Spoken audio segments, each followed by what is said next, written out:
Bismillah ngawitan manggung kalayan nyebat asmana Allah nu maha murah turun nu maha asih. Sadaya puji kagungan Allah Pangeran numur bang alam nu maha murah maha asih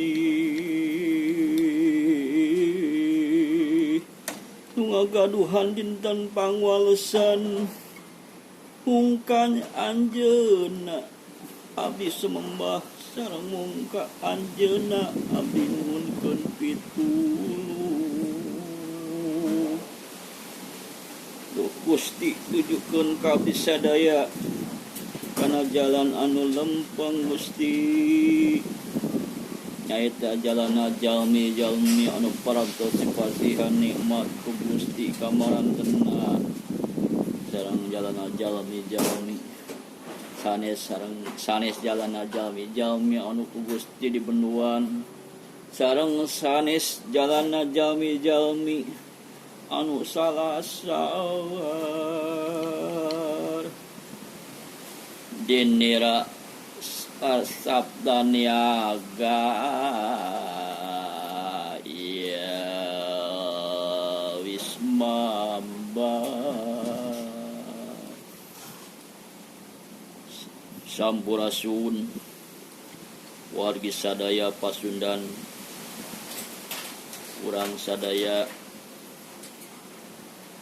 dipayun urang menepung kanu agung jasmidi ka Gusti nu Maha Suci Pangeran Sajati anu Maha Tunggal anu Maha Esa teu aya anu nyarengan ka anjeunna nyaeta Gusti Allah Subhanahu wa taala dat wajibul wujud. Ansatrasna urang teu hilap nyangakeun shalawat rabus salam ka junjunan urang sadaya pangharibaan rupina Kanjeng Nabi Muhammad sallallahu alaihi wasallam sareng ucapan Allahumma shalli wa sallim wa barik alaihi wa barik. Sareng kakula kina para sahabatnya kalebet ka urang sadaya amin ya rabbal alamin.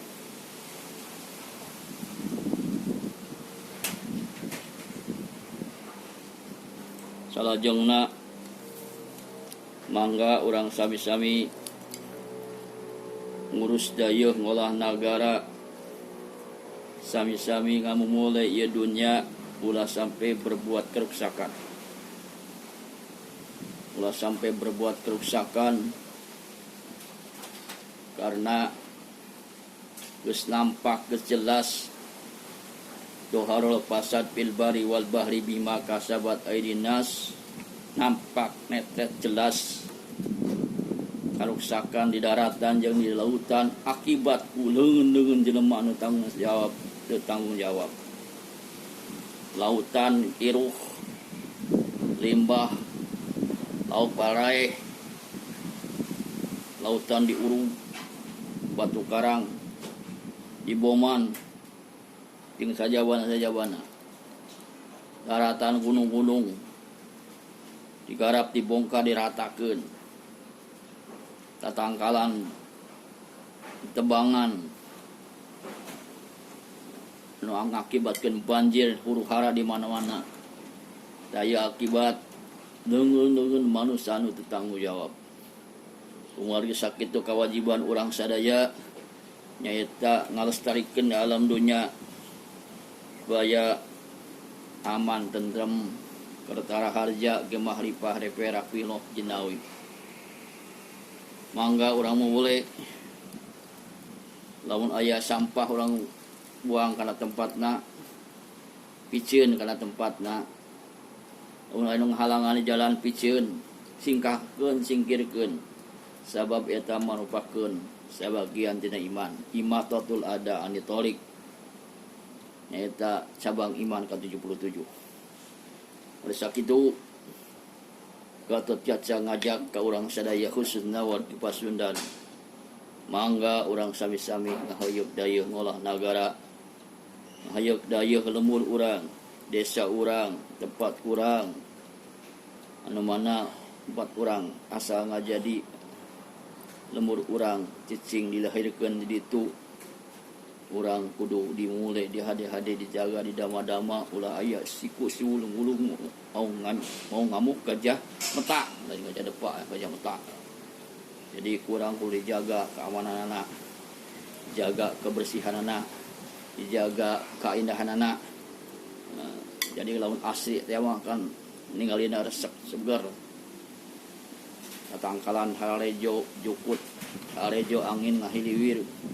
Cai-cai harerang ngakeun selang urang teh masak bunga beda lamun geus gersang pangkalan pararae taneuh panas siga hurung taneuh ge batu panas jeung kana hate urang teh kana pikiran urang teh ruwet. Dah jadi kitu sadayana sekali lagi Gatot umajak ayo urang sami-sami ngajaga ye dunia ulah sampai diruksak ulang-ulang jelema anu tanggung jawab.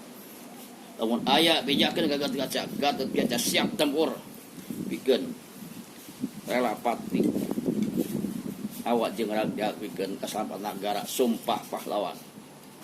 Mangga urang sami-sami ayeuna ngadoa tausin masuci ka Allah Subhanahu wa taala. Amin ya rabbal alamin. Ya Allah, duh Gusti pangeran abdi salametkeun abdi sadaya dina sadaya malapetaka sareng bencana.